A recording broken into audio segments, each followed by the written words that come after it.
Wealth has a strange way of shaping people's lives. For some, it creates opportunity. For others, it breeds resentment, envy, or entitlement. For me, it was both a gift and a curse.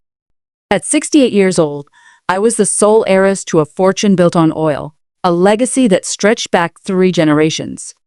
My grandfather had carved it out of the Texas earth with his own sweat and blood. He left behind not just money, but an empire, an estate sprawling across 500 acres, where the land pumped out liquid gold day and night. From the outside, my life looked like a dream. The Princeville estate was a symbol of success, its mansion boasting 14 rooms of polished mahogany, glittering chandeliers, and rugs worth more than most people's homes. Guests who visited would marvel at its beauty, the kind of wealth you usually only saw in glossy magazines. But when the doors closed at night, the silence inside was deafening. Since my husband Charles passed away 5 years earlier, I'd been left to manage it all alone. The fortune, the land, and the crushing weight of being the last guardian of a dynasty I hadn't asked for. I'd learned that wealth doesn't just open doors. It also paints a target on your back.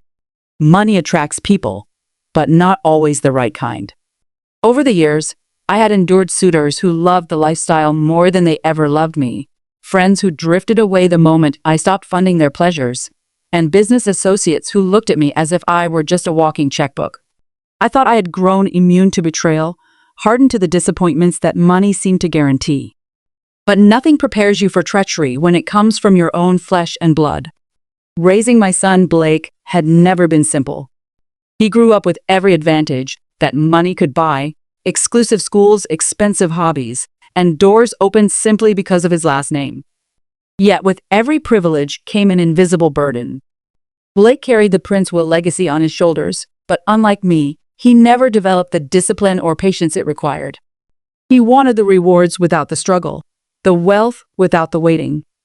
In his eyes, I wasn't a mother who had sacrificed to provide him a life of comfort. I was a gatekeeper, standing between him and what he believed was rightfully his. I knew Blake resented me, though I convinced myself it was just the restlessness of youth, that he would eventually mature into a man who could stand proudly on his own. But even as the years passed, his failures grew more costly and his patience wore thinner. What I didn't see, what I refused to believe, was how far desperation would push him. I thought the greatest dangers to my life would come from strangers, from outsiders looking to steal what wasn't theirs.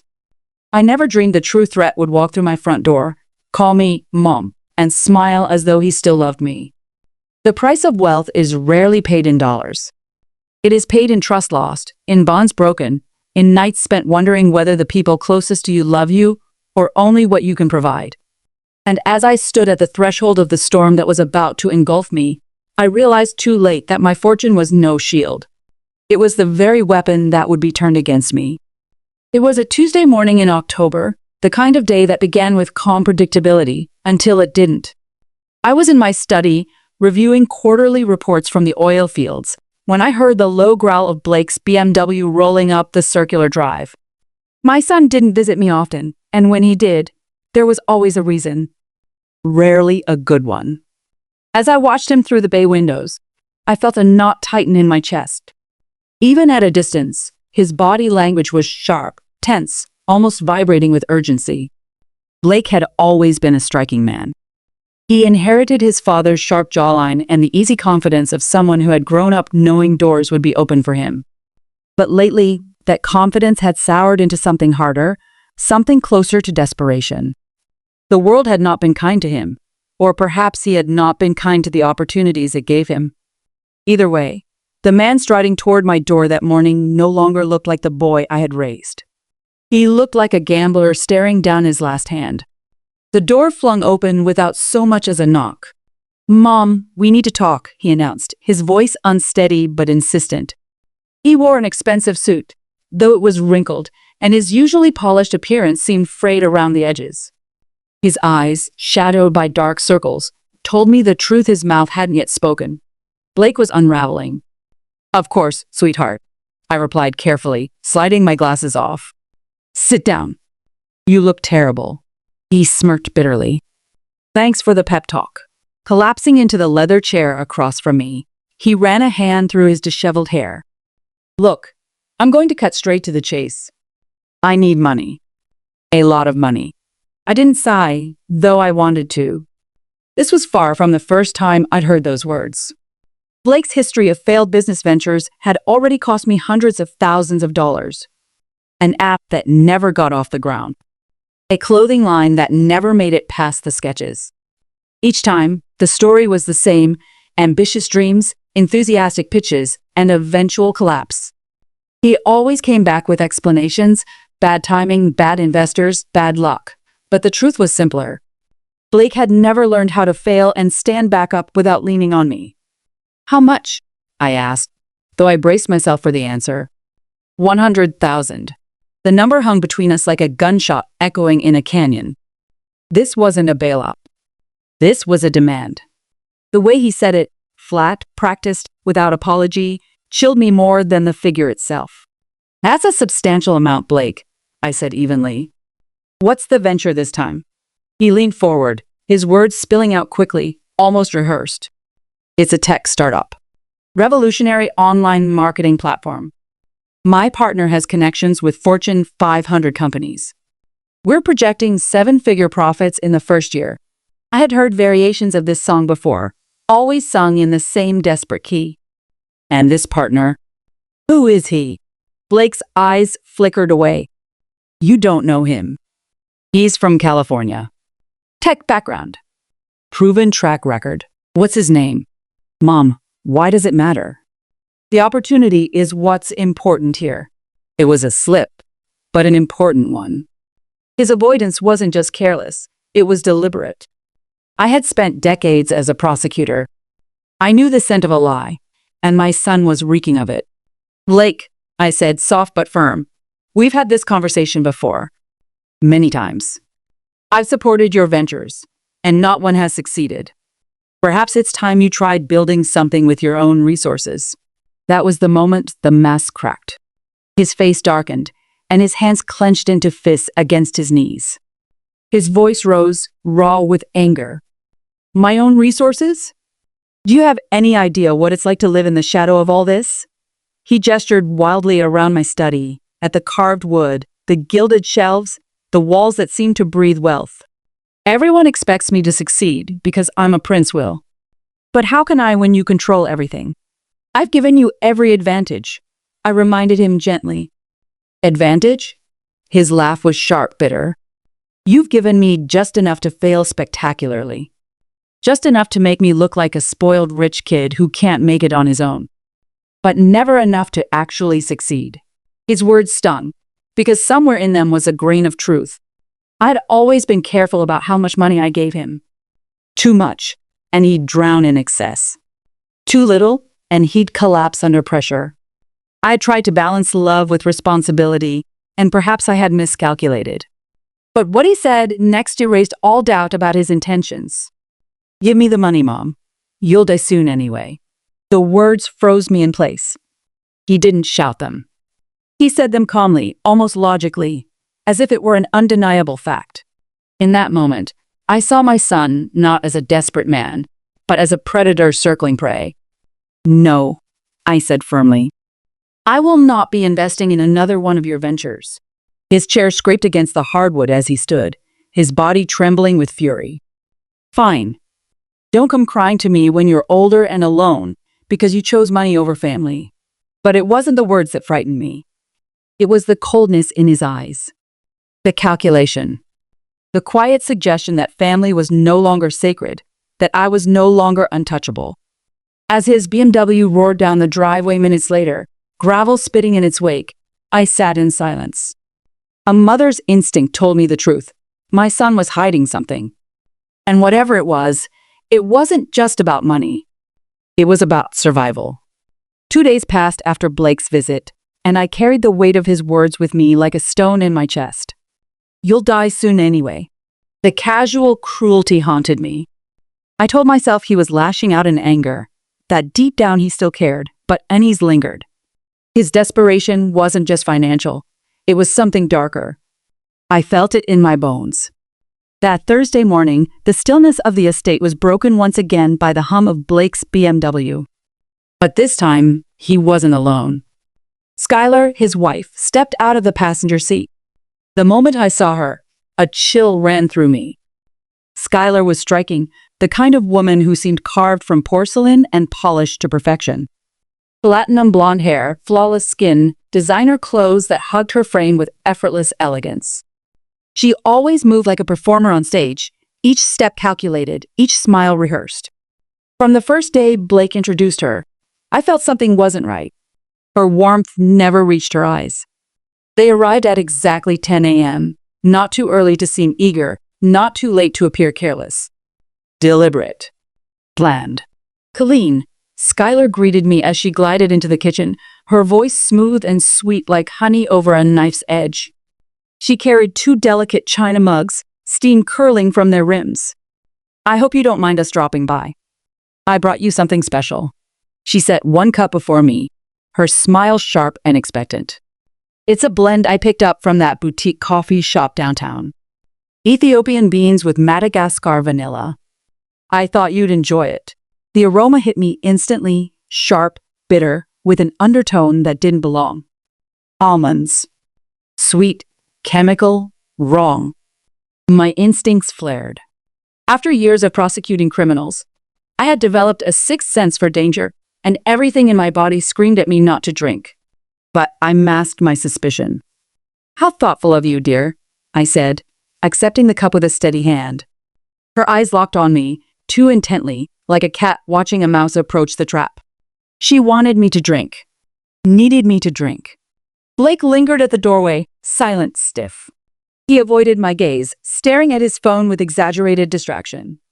The air in the room thickened with tension, heavy and unnatural. Skylar finally spoke. Blake tells me you two had a little disagreement the other day. About business opportunities and family support. She sipped from her own cup, but hadn't yet taken more than a polite taste. I forced a smile. We had a discussion about financial boundaries. Blake has wonderful energy, but I think it's important for him to find his own resources. Her smile didn't falter. Of course. Independence is important. She tilted her head, studying me. Though family support is essential too. The way she said it made support sound less like love and more like obligation. In that moment, I knew the coffee was meant for me. When her attention shifted toward Blake, I acted on instinct. The 2 mugs, identical in design, sat side by side. I switched them with a subtle slide, so seamless it took less than 2 seconds. By the time Skylar turned back, the trap had been reset. Blake has told me so much about his new venture, I said lightly, testing her knowledge. It sounds promising. Something about a partner from California? Something flickered in her eyes, surprise, annoyance, maybe both. Yes, she murmured, raising the mug now in front of her. He's very excited about the potential. I pretended to sip mine. She finally took a real drink. The mask cracked. Just slightly. Her lips tightened at the bitter taste. Her eyes widened, but she said nothing. This is delicious, I lied, setting my cup down. You'll have to tell me where you found this blend. For the next 20 minutes, we exchanged meaningless small talk, though the tension was suffocating. Blake kept checking his watch, while Skylar smiled through clenched teeth, her mind clearly elsewhere. And then it began. Skylar coughed, softly at first, then violently. Her hand clutched her throat, her skin flushed red, and panic clouded her perfect features. Something's wrong, she gasped, her voice hoarse. I can't breathe. Blake rushed to her side, his concern frantic. Maybe real, maybe not. Skylar. What's happening? Do you need the hospital? Yes, now, she wheezed, her breath ragged. As Blake helped her toward the car, I followed, silent, my mind racing. I remembered the almond scent, the bitterness, the chemical tang. Cyanide. Fast-acting, nearly undetectable, and exactly the kind of poison that could end a life in minutes. Skylar's performance, because part of it still felt like performance, played out like a medical drama. Her skin blotched, her breath shallow, her hands trembling. But I knew the truth. She was choking on her own weapon. The cup she meant for me had betrayed her.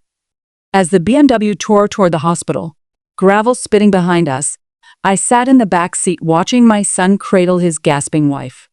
Any other mother-in-law might have been terrified, horrified, or heartbroken. But me? I was detached, clinical, because I knew one thing with absolute certainty. That poison had been meant for me, and Skylar had just swallowed her own murder attempt. The drive to Mercy General felt like something torn from a television drama.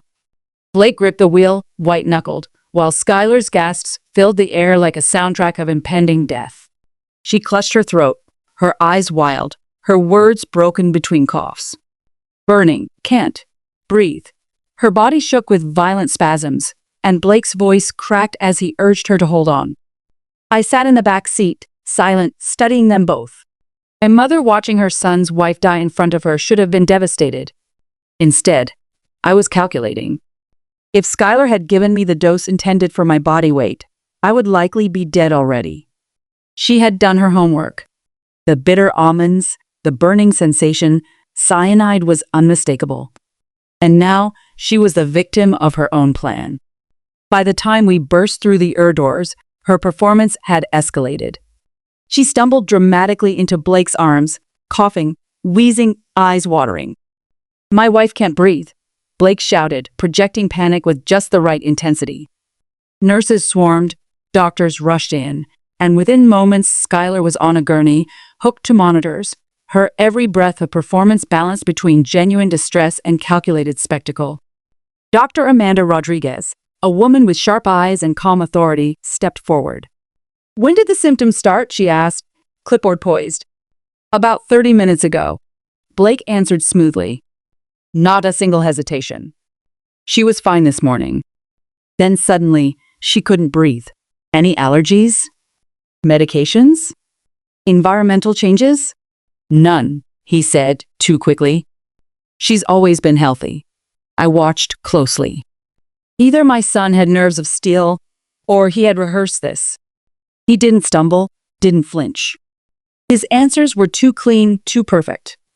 "Mrs. Morrison," Dr. Rodriguez asked gently, turning to Skylar, "what were you doing before the symptoms began?" Skylar's eyes, glossy, weak, but still sharp, found mine. "Coffee," she whispered hoarsely. "Having coffee with her." Her finger twitched in my direction.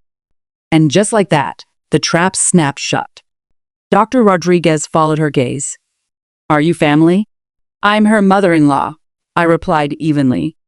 "Did you both drink the same coffee?" "Similar," I said carefully. "She prepared it.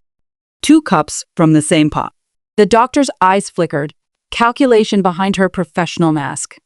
Poison was no longer just a medical issue. It was now a criminal question. And I was already standing on the wrong side of it. Hours blurred together as tests were run and whispers spread through the hospital corridors. When the results came back, the announcement was clinical but devastating. "We found traces of cyanide in her bloodstream," Dr. Rodriguez said. "This appears to be deliberate poisoning. We're required to notify authorities immediately." The word hung heavy in the air. Poisoning. Blake's face drained of color, his shock almost too perfect. He clutched my arm, his voice breaking. "Poisoning? But who would do something like that?" Before I could speak, Skylar's voice rang out from behind the curtain. "She did it," she said, her finger once again pointing directly at me. "Colleen poisoned my coffee. She tried to kill me." The accusation hit harder than any physical blow. Blake turned to me, eyes wide, lips parted, as if struggling to reconcile his mother with the crime. "Mom?" he whispered, disbelief painted across his face, but not conviction. The room turned on me in an instant. Doctors, nurses, even police officers arriving in response, all of them stared as though I were the monster. What stunned me wasn't Skylar's audacity, it was her precision. She wasn't just surviving her own mistake. She was turning it into the perfect weapon. The woman who had intended to murder me had managed, with one trembling finger, to flip the script. Suddenly, I wasn't the victim. I was the villain. Detective James Morrison arrived within 30 minutes, his sharp eyes scanning everything like he'd seen it 100 times before. He asked me to step into a consultation room, his tone polite but firm. "You're not under arrest," he said, notebook open. "But I need to understand what happened." I told him the truth, the strange smell, my suspicion, the switch. I explained everything in a calm, factual tone, the way I had once prepped witnesses to testify. But the question came, inevitable and damning. "Mrs. Prince, if you suspected the coffee was poisoned, why not simply refuse to drink it?" Because if I had refused, Skylar would never have revealed her hand. But that explanation sounded more like strategy than instinct, more like guilt than caution. And then, through the thin walls, I heard my son's voice. "My mother's been different lately," Blake told the detective in his interview. "Paranoid, suspicious of everyone, especially Skylar. She keeps making comments about gold diggers and people marrying for money." Each word cut deeper. Blake wasn't just failing to defend me, he was building the case against me, painting me as controlling, unstable, jealous. By the time Detective Morrison returned to me, his eyes were no longer neutral. They held suspicion. He saw me not as a woman who narrowly avoided being murdered, but as a manipulative matriarch willing to poison her daughter-in-law over money. Skylar hadn't just poisoned her own coffee. She had poisoned the truth. And in that moment, I realized I was standing inside a near-perfect frame job, crafted by my own son and his wife, the people I had once believed were family. The following day, Detective Morrison arrived at the estate with a team of forensic technicians. His tone was courteous, almost apologetic, but the words carried the weight of judgment. "Mrs. Prince, we'll need to conduct a full search of your home. Coffee supplies, cleaning chemicals, anything that might contain traces of poison." I agreed without protest. Refusal would only make me look guilty. But as strangers in latex gloves swept through the house I had lived in for decades, photographing, dusting, bagging evidence, the violation was unbearable. My sanctuary had become a crime scene, and I, its owner, was treated as the prime suspect. The kitchen was the first battlefield. Every tin of beans, every filter, every mug was cataloged as though it were a potential murder weapon. I stood by silently, watching technicians handle my possessions with clinical detachment. "What about household chemicals?" Morrison asked. I led them to the utility room, where bleach, ammonia, and drain cleaners sat in neat rows. Ordinary supplies, now transformed into evidence of sinister possibility.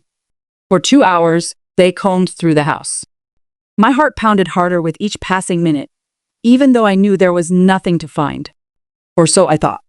"Detective," a voice called from upstairs. "You'll want to see this." We climbed to the guest bathroom, a space rarely used, one I hadn't entered in weeks. Behind the medicine cabinet, a technician held up a small glass vial half filled with clear liquid, sealed inside an evidence bag. Beside it lay a slip of paper covered in handwriting. Calculations. Dosages. In Skylar's name. "Mrs. Prince," Morrison said, holding the items toward me. "Can you explain these?" My knees nearly buckled. The handwriting looked unmistakably like mine. The curling loops of the letters, the precise way the T's were crossed. It was uncanny. Yet I had never seen this vial, nor written those notes. "That's not mine," I insisted, my voice strangled. "I've never seen them before in my life." "Are you saying this isn't your handwriting?" Morrison pressed. I faltered. Looking closely, the resemblance was undeniable. Whoever had written it had studied me, mimicked my strokes until it looked authentic. "It looks like mine, but it isn't." His eyes narrowed slightly. To him, it must have sounded like the desperate denial of someone cornered. The truth hit me like a physical blow. Someone had planted it. While Skylar gasped and played victim in the hospital, Blake had disappeared for hours to fetch her things. During that time, he had access to my home. He had opportunity. And clearly, the willingness. I forced myself to speak. "Detective, while we were at the hospital, then my son left to get Skylar's belongings. He could have come here. He had access. He could have placed this evidence." The room fell silent. Even I heard how it sounded, like a mother betraying her only son in a last-ditch attempt to save herself. Morrison's expression hardened. Mrs. Prince, that is a serious accusation. It's not an accusation, I countered quickly. It's an observation about access and timing. But I could see the skepticism clouding his face. To him, I was the perfect suspect, a wealthy widow protective of her fortune, controlling of her son, suspicious of his wife. And now, conveniently, evidence with my handwriting had been discovered inside my own home. The technicians sealed the vial and paper in separate bags, along with samples of my handwriting for comparison.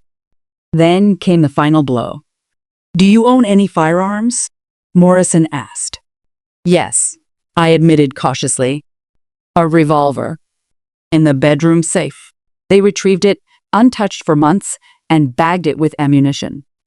Even though it had no connection to cyanide, I knew what it symbolized: access to lethal means. A prosecutor's dream in building a case of premeditated violence. By the time the search concluded, my home felt like a stranger's house, my belongings stripped of privacy, my walls photographed like exhibits for trial. Morrison approached me once more. "Mrs. Prince, based on what we found, you are now considered a person of interest in this case. I strongly suggest you contact an attorney. Not under arrest. Not yet. But no longer just a witness. A suspect." After they left, I walked through the hollowed-out shell of my estate. The mahogany walls, the Persian rugs, the chandeliers, they all seemed to mock me. None of my wealth could protect me from what had just happened. My own son had turned my home into a stage for his betrayal, and the police had bought tickets to watch me play the villain. That night, I sat alone in my study with a glass of wine, staring out at the oil derricks pumping rhythmically in the distance. For generations, they had been symbols of power and survival. But at that moment, they felt like metronomes counting down the seconds of my freedom. Blake hadn't just tried to steal my fortune. He had tried to steal my future. He had planted evidence to bury me alive in suspicion and law. And the cruelest truth of all was this: he had succeeded. For days, I turned over every detail in my mind, searching for logic in my son's betrayal. But the deeper I thought, the clearer it became. Blake hadn't orchestrated this nightmare alone. He wasn't clever enough, meticulous enough. The precision of the frame job, the forged handwriting, the staged accusations, all of it bore the signature of someone practiced, someone who had done this before. And then the truth emerged, peeling back the polished mask my daughter-in-law had worn so convincingly. Her name wasn't Skylar Morrison. The woman Blake had introduced as his elegant, sophisticated wife was, in fact, Rebecca Martinez, also known as Victoria Sterling, among other aliases. Harrison's contacts uncovered her true identity after digging through federal databases and state records. She had been running cons for over a decade, slipping in and out of states with forged documents, changing names as easily as changing dresses. Behind her pretty smiles and designer handbags was a trail of fraud, identity theft, and suspected murders stretching across Arizona, New Mexico, Texas, and California. The pattern was chillingly consistent. Rebecca targeted wealthy men, usually older, sometimes lonely, always vulnerable. She married them, gained their trust, and then watched them die under suspicious circumstances. In each case, she walked away with assets, inheritance, or insurance payouts. And each time, investigators lacked the proof to pin her. Without evidence, she reinvented herself, moved to another city, and started the cycle again. 7 victims. That was the number tied to her name. 7 lives extinguished for money, with Rebecca always just out of reach of justice. When I heard this, my stomach twisted. Blake hadn't simply chosen a manipulative woman. He had married a predator. And worse, he had let her weaponize his weakness. Rebecca knew exactly how to pull his strings. Blake's gambling debts were staggering, over $300,000 owed to men who didn't forgive. He was drowning, desperate, cornered. For her, that desperation was fertile ground. She offered him what he wanted most, a way out, but at a cost. And he paid it willingly. The pieces fell together with devastating clarity. She had convinced him that killing me would solve everything. Not just through inheritance, because, by then, Blake knew I had altered my will, but by tearing down my reputation. If I were branded a murderer, my fortune could be contested, my legacy shattered. And in that chaos, Rebecca would do what she always did: take control, manipulate the legal system, and bleed what she could from the wreckage. It wasn't just greed. It was her profession. Murder was her business model. The thought that my son had become her accomplice cut deeper than any knife. Blake wasn't innocent. He made choices, each one more damning than the last. But Rebecca had sharpened his desperation into a weapon aimed squarely at me. Without her, perhaps Blake would have begged, borrowed, or even stolen. But with her, he had chosen poison, deceit, and betrayal. The irony burned. I had always mistrusted her, sensed the artifice in her smile, the calculation in her eyes. Yet I convinced myself she was merely shallow, perhaps materialistic. I had underestimated her completely. She wasn't simply a gold digger. She was a seasoned predator, and my family had become her latest hunt. When Marcus laid out the findings, his words were grim but steady. She's not Skylar. She's Rebecca Martinez. And the FBI has been after her for years. I felt my chest tighten. Not out of fear, but recognition. At last, I understood the scale of the enemy. I wasn't just fighting my son's selfishness. I was facing a criminal mastermind who had built her entire life on destroying people like me. And this time, she had made a critical error. She had chosen the wrong target. By the time Rebecca's true identity was revealed, the walls around me were already closing in. I was out on bail, my name smeared across headlines, the public whispering about the wealthy oil heiress who had tried to poison her daughter-in-law.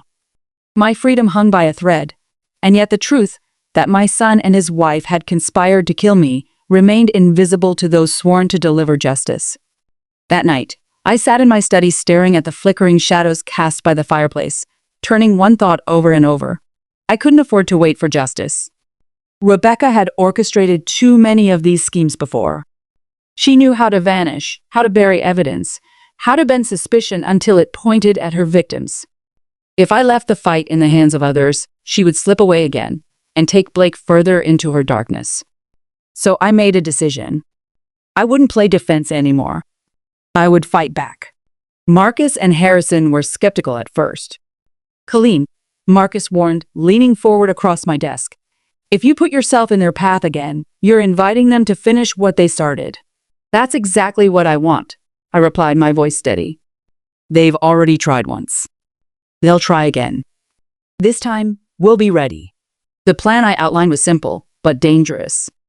We would leak a story, carefully, through Harrison's contacts, that I had discovered evidence clearing my name. The rumor would hint at secret documents, hidden recordings, proof that Blake and Rebecca had plotted against me. Evidence powerful enough to destroy them if it surfaced. It was bait, pure and irresistible. Because if Rebecca had one weakness, it was control. She could not risk evidence existing outside her grasp. If she thought I had it, she would come for me. Marcus rubbed his temples, weighing the risks. This could work, or it could get you killed. I've already been poisoned, arrested, humiliated, I said. If they want me dead, they'll try regardless. At least this way, I choose the battlefield. Harrison nodded slowly. If we do this, we do it with the FBI. No improvisation, no lone wolf heroics. You're bait, but you'll be surrounded. Understood? I agreed. For the first time since this nightmare began, I felt a spark of control returning. The rumors spread faster than I expected. By morning, whispers circulated through local media outlets. Heiress claims to hold secret evidence in poisoning case. Plans to reveal soon. Reporters camped outside the gates, helicopters circled, and television crews speculated about what bombshell might be about to drop. Inside the estate, the FBI installed motion sensors, hidden cameras, and agents disguised as staff. I wore a wire, every word recorded. Each night, I went to bed knowing I was painting a target on myself, but I didn't flinch. Rebecca and Blake had underestimated me once before. This time, I would turn their ruthlessness against them. The waiting was the hardest part. Every creak in the house felt like a footstep. Every unfamiliar sound made my pulse race. Sleep became a stranger. I replayed the betrayal over and over in my mind. Blake's cold words, Rebecca's accusatory finger, the forged notes in my handwriting. Each memory hardened my resolve. 2 nights passed. On the third, the trap finally stirred. The motion sensors triggered just after midnight. On my monitor, I saw them. 2 figures slipping across the lawn, moving with the confidence of people who knew the estate well. Blake and Rebecca. My heart pounded, but I forced myself to remain calm, sitting at my desk in the study with a stack of papers I pretended to review. I wanted them to find me. The French doors eased open, and Blake entered first. He moved quietly, familiar with every shadow, every creak in the floor. Rebecca followed, carrying a small medical bag. Even from across the room, I could see the glint of a syringe inside. "Where would she hide it?" Rebecca whispered. Her voice was colder now, stripped of its performative sweetness. "In the safe," Blake muttered. "She keeps everything important there." Combinations my birthday. I listened as they rifled through drawers, shuffled papers, cursed under their breath when they came up empty. After 20 minutes, Rebecca's tone turned sharp. "Are you sure she has something?" "She must," Blake insisted. "She knew to switch the cups." "That wasn't luck," Rebecca hissed. "Then we'll make her tell us." And then, they found me. Blake stepped into the study first, his voice carefully measured. "Hello, Mother." I turned slowly, feigning surprise. "Blake? What are you doing here?" "You're not supposed to contact me." Rebecca closed the door behind her, syringe glinting in her hand. "We know you have something, Mrs. Prince. Tell us where it is, and this will be quick." Painless. The mask was gone now. No more smiles, no more pretense. This was Rebecca Martinez, predator and killer. I let my voice shake, just enough to sell the act. "There is no evidence. I made it up." I thought if people believed I had proof, they might dig deeper. Blake's eyes narrowed. "You're lying." "She's not," Rebecca snapped. She studied my face like a surgeon. "She's telling the truth." For a moment, the room fell silent. Blake's confusion was almost childlike. "Then why are we here?" Rebecca smiled, a cold, terrifying smile. "Because now we know for certain she has nothing. Which means we can finish this properly." She raised the syringe, stepping closer. My breath caught, not from fear, but from anticipation. Because at that exact moment, the study doors burst open. FBI. Hands where we can see them. Agents stormed in from every entrance, their shouts slicing through the air. Rebecca lunged with a syringe, only to be tackled to the ground. Blake froze, wide-eyed, before 2 agents pinned his arms behind him. The trap had worked. As they read Blake's rights, his eyes met mine. Fury and disbelief warred on his face. "You set us up," he spat. "You tried to murder me," I replied coolly. "I just returned the favor." For the first time in weeks, I felt the weight lift from my shoulders. I was no longer the prey. I was the hunter. The chaos in my study unraveled in seconds, but to me, it felt like slow motion. Rebecca's shriek pierced the air as FBI agents swarmed her, forcing the syringe from her hand before she could drive it into flesh. She twisted and thrashed, but she wasn't fighting for her freedom. She was fighting out of habit, the instinct of a predator finally cornered. For once, her performance failed. Blake didn't resist. His body sagged as the agent snapped handcuffs around his wrists, his expensive watch glinting mockingly under the study's chandelier. His face, however, was a battlefield of emotions: anger, humiliation, and something that looked uncomfortably like fear. "You don't understand," he shouted, as though his words might stop the inevitable. "She made me do it. She made me." Rebecca laughed bitterly from the floor, her cheek pressed against the rug. "Pathetic," she spat. "You were begging me to help you. Don't you dare pretend you weren't in this up to your neck." Their words clashed like knives in the air. For the first time, the mask slipped from both of them, revealing not a united front, but two desperate conspirators turning on each other the moment survival was at stake. The lead agent, Sarah Chen, stayed focused, barking orders as the others secured evidence. Get the syringe bagged. Secure that medical kit. Photograph everything. Their efficiency was precise, clinical, the opposite of the reckless, emotional destruction Blake and Rebecca had tried to unleash in my home. I sat in my chair, silent, absorbing the sight of my son bound and subdued. When his eyes locked on mine, his fury deepened. "You're destroying me," he hissed. "No, Blake," I replied softly, though my voice cut like steel. "You destroyed yourself." I just let the truth catch up. The agents hauled Rebecca to her feet. Gone was the glamorous daughter-in-law who had once charmed neighbors and waiters alike. In her place stood Rebecca Martinez, serial predator, stripped of her elegance, exposed as the monster she truly was. Even then, her glare was venomous. "This isn't over," she said, her voice low and lethal. "You think you've won, but I don't lose." I almost laughed. "Look around you, Rebecca. You've already lost." As they let her out, her bravado faltered for the briefest second. It was enough to remind me that even the most dangerous wolves can bleed when cornered.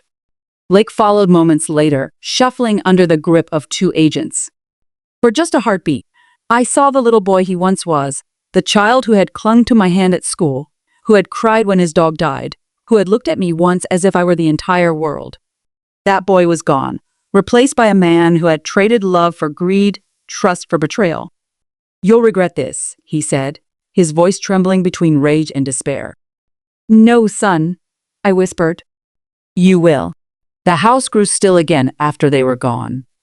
The agents remained cataloging evidence and filing reports, but the oppressive weight that had hung over my estate for weeks lifted at last. For the first time since this nightmare began, I breathed deeply. Later, Agent Chen sat across from me, her tone firm but respectful.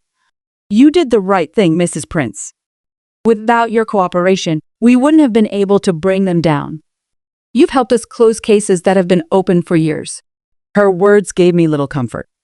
Because while Rebecca's capture meant justice for her victims, my son's downfall was a wound no court could heal. That night, I poured myself a glass of wine and stood at the window of my study, watching the oil derricks pump in their relentless rhythm. For decades, they had been symbols of power, wealth, survival. Now, they felt like silent witnesses to betrayal and justice. Blake and Rebecca thought they were predators. They believed they could manipulate me, frame me, even erase me. But in the end, their arrogance had been their undoing. They underestimated the one thing money had never corrupted in me: my will to survive. As I set down my glass, I felt no triumph, no elation.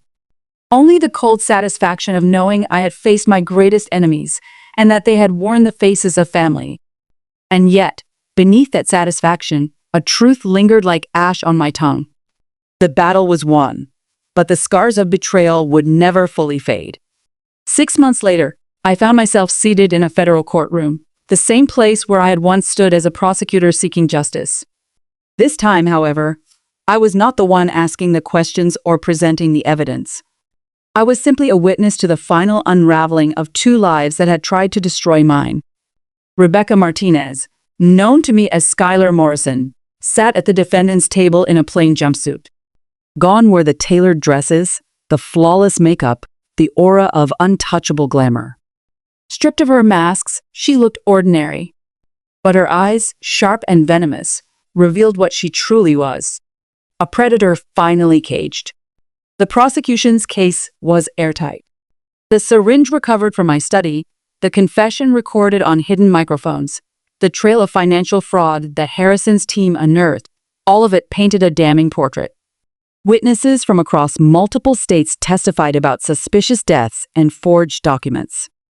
For years, she had danced just out of reach of justice. This time, the noose tightened around her neck, and there would be no escape. When the jury delivered the verdict, guilty on all counts, Rebecca didn't flinch. She sat stone-faced as the judge handed down 4 consecutive life sentences. Perhaps she thought silence would grant her dignity. To me, it looked like surrender. Blake's case was different, but no less tragic. Charged with conspiracy to commit murder and fraud, he had tried to negotiate leniency by portraying himself as Rebecca's pawn. She manipulated me, he claimed. She forced my hand. But the evidence told another story. The planted vial in my house, the forged notes in my handwriting, the hours he'd spent helping Rebecca craft the perfect frame. He wasn't a pawn. He was a willing partner. The day of his sentencing, I watched as the judge delivered her decision. 25 years in federal prison, she said, her voice cold and final. Blake's shoulders sagged as the bailiff placed shackles around his wrists and ankles. For the first time, I saw not anger or arrogance in his face, but emptiness. A hollow man who had gambled his soul and lost. As he was led away, he turned to look at me one last time. For years, I had imagined what such a moment might feel like, the final severing of ties between mother and son. But I felt nothing. No sorrow. No grief. Just the quiet acknowledgement that the boy I had raised was gone long before the gavel struck. The courtroom buzzed with reporters, eager to capture the spectacle. Oil heiress helps FBI catch serial killer, the headlines would later read. My reputation, once tarnished by suspicion, had been rebuilt almost overnight. Offers for book deals and movie rights flooded in. But I declined them all. Some wounds, I knew, were too raw to be paraded for profit. Justice had been served, but victory brought no joy. Rebecca was behind bars. Blake was stripped of his freedom. And yet, the emptiness of betrayal lingered, heavier than any prison sentence. After the proceedings ended, I stepped out of the courthouse into the glare of cameras and microphones. Questions flew at me from every direction. How do you feel? Do you forgive your son? What's next for you? I gave no answers. Instead, I walked past them, head held high, each step a quiet declaration. I had survived. For months, I had been framed as the villain in my own story. Now the truth had been spoken, and the world could see what I had always known: justice, though delayed, had finally arrived. But the victory wasn't mine alone. It belonged to every victim Rebecca had left in her wake. Their voices, silenced for so long, had found echoes in that courtroom. And in watching her fall, I found a measure of peace, not because I had won, but because they had not suffered in vain. When the gavel fell and the cameras dimmed, the world moved on to the next scandal, the next headline. But for me, the story didn't end in that courtroom. My life had been scorched, my trust shattered, my son stripped from me not by death but by choice. The echoes of betrayal remained long after the applause for justice faded. The estate was quieter than ever in those first months. Reporters no longer camped outside my gates, but the silence that returned was heavier, carrying memories of the chaos that had unfolded. I walked through my home with new eyes. Rooms once filled with warmth and family gatherings now felt haunted by deceit. The kitchen where Skylar had handed me a poisoned cup. The study where my son demanded money. The guest bathroom where detectives claimed to find evidence against me. Each space whispered of betrayal, but I refused to let those whispers define the rest of my life. Instead, I chose reinvention. I called my estate attorney and rewrote my will. Blake would inherit nothing, not even a token. Every penny of the Princewell fortune, every oil derrick, every acre of land would be placed into a foundation. The Princewell Foundation for Animal Welfare. It would outlive me, carrying my family's name not as a symbol of greed and corruption but of compassion and protection. Generations from now, the oil that had once fueled betrayal would instead shelter abandoned pets, rescue endangered species, and heal the creatures who had no voice. It was the justice my bloodline needed. Still, the scars of betrayal were not erased so easily. One morning, I received a letter from Blake. His handwriting, stirred something in me before I even opened it. Inside, his words poured across the page: apologies, explanations, desperate pleas for forgiveness. He wrote that Rebecca had manipulated him, that he had never wanted things to spiral so far, that he still loved me despite everything. I read it twice. Then I fed it to the fire. Some wounds cannot be patched with words. Some betrayals run too deep. Blake had chosen greed over blood, deceit over love. Whatever spell Rebecca had cast, he had embraced it willingly. And for that, forgiveness was beyond my reach. But I did find peace. Peace in knowing that Rebecca would never hurt another soul again. Peace in knowing that my fortune would be put to good rather than lining the pockets of predators.